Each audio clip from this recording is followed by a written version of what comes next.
to the DMG Third and Wrong YouTube channel. We got a Colts draft reaction here coming from ya boy Dylan. But we also got Mikey and Gage here on video. How are you guys doing today? Uh, Doing Great. good. We're just here for moral support. Heck Yep. yeah. Sweet. Well, basically, I don't know if you haven't already, go check out Gage's Browns recap and Mikey's Patriots recap on the draft. We got more draft talk coming out. We're putting all that stuff together for you guys. But before we get into everything, drop a like real quick. Quite the easiest thing in the world to do. And then comment your team and who you think had the best draft, who you have having the worst draft this year, and then subscribe. We have about 90% of you guys who watched aren't subscribed to us yet. So hopefully we encourage you to do that by how good our content is. So jumping into this, we got the Colts draft. Um, the biggest thing with the Colts this year, you always have to mention, is Carson Wentz trade that happened a year ago. Sorry, I'm sick, so my voice is gonna crack. But a year ago, we traded for Carson Wentz. That kind of defined this draft the most. So you always got to take that into account with everything that goes on here. So we gave a conditional pick. It could have been a 2 if Carson Wentz didn't play 70% of the snaps, or something along of us not making the playoffs, something like that. Anyways, Carson Wentz hit the condition, so we gave a first round pick to the Eagles, which in turn landed them AJ Brown. So in a sense, that was still a win for the Colts because now we don't have to guard AJ Brown in the division 2 times a year. So kind of a silver lining in the whole deal, but I would still rather have the first round pick to do what we want with it. However, getting into our first pick, we originally were going to start the day off with pick 42. We ended up trading back with the Vikings. I believe they went up and got Andrew Booth with our selection, if I'm not mistaken, and maybe it was someone else. But we landed with pick number 53, and we picked Alec Pierce, wide receiver out of Cincinnati. Now, one of the things with Alec Pierce is he has a lot of different athletic backgrounds. So he's a volleyball player that transitioned into football, and he was actually doing both at one time. And I think he kind of just saw that you make more money playing football and decided to do that instead. But he is very athletic. He gets up to speed very quickly and has been putting it together already. He's developed pretty nicely and became the Cincinnati's leading wide receiver and made Desmond Ritter look phenomenal over there as well. So I really like this pick. There was someone that was saying this is going to be Cooper Cup 2.0, which honestly is further from the truth than you can get. Cooper Cup and him are very different, but you got a really good body, 6'3". That is very quick. I think he ran a 4.3 or 4.4 40-yard dash at the combine, and that speed translates into the tape as well. So you got two really big outside wide receivers with Michael Pittman and Alec Pierce now. And Michael Pittman, he is a very good chain mover and kind of that 50-50 guy. I think Alec Pierce is going to take a little bit more time to develop everything in his game, but immediately he'll be a great go ball red zone threat, and you can get him into open space, he'll be okay. So I really like this pick, and it kind of sets the tone for the rest of the draft for the Colts. So moving on to our third round pick, Jelani Woods, tight end out of Virginia. I believe he was the second tight end taken in the draft, if I'm not mistaken. I think only what's his face out of Colorado went first, Trey McBride. But watching Chris Ballard talk about Jelani Woods, they were in discussions of taking him at 42. We ended up getting him later in the 70s. So, I mean, definitely a good value if that's how they were viewing him. But they saw a freak athlete I think RAS score he is 10, which if you don't know, 10 is means you're one of one. Like you're the best athlete with your relative position. So out of all the tight ends the last 35 years, he is the most athletic, and he's not completely raw. Obviously, he needs to add on to his route tree and get better at blocking. Sorry, another voice crack there. But he does produce. He's very quick, and he's going to be a very dangerous player, one that you're going to have to keep your eye on at all time if you're a defense. Um, so we'll see. I mean, the Colts are trying to find their new tight end one, and they got a lot of competition in there now, which is what Chris Ballard wants to do. So got a lot of high hopes for him, but I mean, there's a reason why he went in the third round, not the first round. There's things that he needs to grow on, but I think it's very exciting whenever you get someone that size, that kind of speed and everything. So I like it. I think it's great for the third round. But moving on to our next pick, I believe is also in the third round. You have Bernhard Ryman, Central Michigan offensive tackle. This is a very interesting fall for Bernhard Ryman. I think you could call it a fall because most people had him rated as a first round tackle.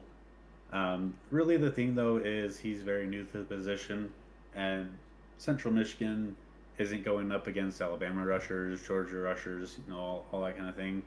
But he has produced. I think his last 4 or 6 games, he didn't give up a single pressure. And originally, he was a tight end transition to a tackle just 2 years ago. So being able to produce like that at D1, FBS football is a feat in and of itself. But he's got great frame, he's got great size and athleticism. So he's definitely not going to start right away unless he really wins the the training camp battle. Because Matt Pryor was given money to be our starting left tackle, at least at first, is what Ballard said. So I would expect him to not start right away, especially where the NFL is an even bigger jump from where he was. And they're going to polish him up, and hopefully by year 2, he's, trotted out as left tackle number 1, and we got our franchise guy in the third round. But again, he's in the third round. Doesn't mean he's a Hall of Fame lock or anything like that. But he's definitely exciting to have, especially where a lot of people assumed he was going to be taken at the end of the first round. So I another totally voice forgot you crack. guys drafted him. Yeah. Totally forgot about that. So I mean, one of the things that people talk about when they grade the Colts is like, oh, they don't have a first round pick, so you can't give them an A or whatever. But say we had our first round pick and we took Bernhard Ryman, no one would have batted an eye when we did that. But we get him in the third round. It's just people suck at grading is kind of what I was getting at. But going on to our next one, we got Nick Cross out of Maryland, which is actually a guy that was on our Hidden Gems video, one of our draft sleepers that I think Mikey and I talked about. He is one of the rangiest safeties in this entire class. He's got true sideline to sideline speed, and he can play that cover one safety that is used in Gus Bradley's system that was used in Seattle and everything like that. So he fits that profile very well. But the thing is he's a very good tackler, which is something that you can't say about Malik Hooker when we took him like 5 years ago. So he's muscle hamster at safety, in my opinion. But we got a full room of safeties now. We got Julian Blackman and Kari Willis have been our starters. We picked up Rodney McLeod, Nick Cross, and then you'll see later another safety. So just more competition and more bodies, depth, and everything like that. And that'll be great, especially where we're playing a cover 1, cover 3 system with Gus Bradley. They had to trade up to get him, but he was one of their guys. So I always like to see a trade up for someone that has, this kind of, future ahead of him almost. So I'm excited for that. But let's scoot on over to pick number 5th round pick, whatever. Honestly, I'm not going to front. Eric Johnson is someone I did not see any tape on. I'm not gonna try and BS you guys. But one of the things is pretty cool. I think is he's the first ever draft pick from his school potentially. It's either him or one other guy. But he's he's another body. If anything, he's athletic in another body that you can put in there. Um, I'm not going to waste your time and BS you on that one. So I'm not exactly sure, but the tone that was set with Alec Pierce, there's oh wow, 3 kicks being blocked is awesome. So special teams is definitely going to be a role for him. Um, but with the tone that was set by Alec Pierce is there's going to be extreme athleticism coming out of this draft, which is what Ballard focused on. So I'm not going to know a whole lot about these next couple of picks, but we'll just go over them and again kind of see what we see. But in round 6, Andrew Ogletree, I think he goes by Drew. If what the scouts were saying about him is true, um, just another athletic tight end, filling that tight end room and getting these tight ends to kind of pick up on things from Mo Alley and other tight ends that we have is just good stuff. I mean, I don't know much about this guy. I just know that he tested out pretty well. So yeah, got a good tight end room and got to kind of sort that out and get an alpha guy there. And number 6, Curtis Brooks. So this is something that I think some people might know who this guy is. He was one of the D linemen for Cincinnati. His head coach raved about him and talked about how he was one of the key leaders of their defense and got people to really put in that extra effort. Looks what we have highlighted here. He says he took advantage of his extra year, having 33 tackles, 12 and a half for loss, 7.5 sacks during his final season with Bearcats. Yeah, so I mean he's still very athletic. 6'2" is pretty small for a D lineman, but pound for pound he's a good athlete. But I think he has high character and he's got a lot of um, leadership qualities. So I don't know if he's going to be starting with who we have at the D line right now, but he'll be there backing up. He'll find a way to be on special teams and add to the culture, which is super important. And then yeah, number round 7, Rodney Thomas the second. No idea who this guy was as well. Listening to what the Colts had said about him, they saw him at a who was it? It was like a temple or something like that. So one of their pro days in that area. Maybe it was Penn State. Um, Yale players went to that pro day as well. Um, I think they just saw that he tested out well as well, got another athlete. But yeah, playing in Ivy League is not anywhere near the NFL. So I think this is a flyer on someone that is a late riser. He's got athleticism and good size. Um, I guess he's a cornerback. They were listing him as a safety, but I'm sure he's just going to be a DB in the DB room and play where he needs to play. But yeah, I think this is just another flyer. They liked what they saw from him in their brief meeting and kind of had to go look on his other tape and stuff like that. So yeah, I think that kind of rounds out the draft there. The biggest takeaways is just athleticism, fast, big, offensive players. Then we got some fast and big defensive players. So didn't really go specifically for needs, but we did cover a need in wide receiver. We did cover a need for a tight end, and we did cover a need for an offensive tackle with our first 3 picks. So it always is great when that kind of stuff works out for you. But I'm looking forward to see what we do. I mean, Matt Ryan has a 6'4" and 6'3" receiver to throw to, 6'7" and 6'8" tight end to throw to, let alone Mo Alley Cox. So just a lot of big bodies.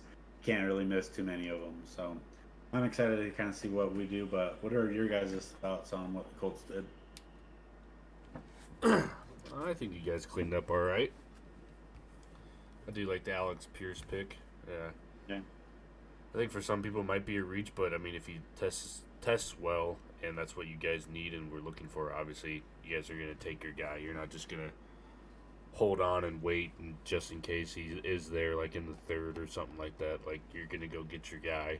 So, but Alex Pierce Yeah. tested well, so that's a good pick. Jelani Woods, obviously, if he's 10 out of 10, one of a kind, that you got to get that guy. And you guys utilize tight ends, so I mean, Bernhard Ryman in the third is pretty good, raw at the position, but has plenty of ceiling and upside. So, and you guys develop linemen pretty well.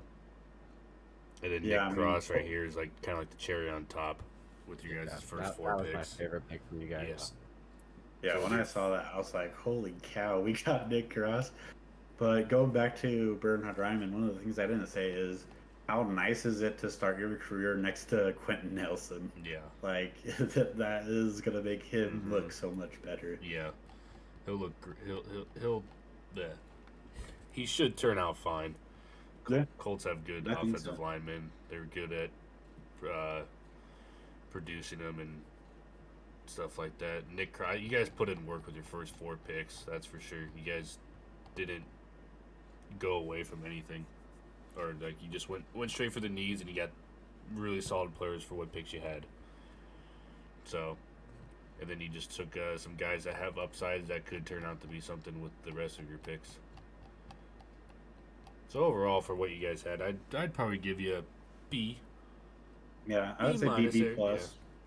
I think it's one of those ones where hey, you might be able to come back and look at it as an A in Yeah. 2 to 3 years, or it could be a total F, and we missed everything. Like it's so hard to really judge this, but yeah, Yeah, I think a B is fair though. You guys put in work with those picks, so Yeah, I liked it.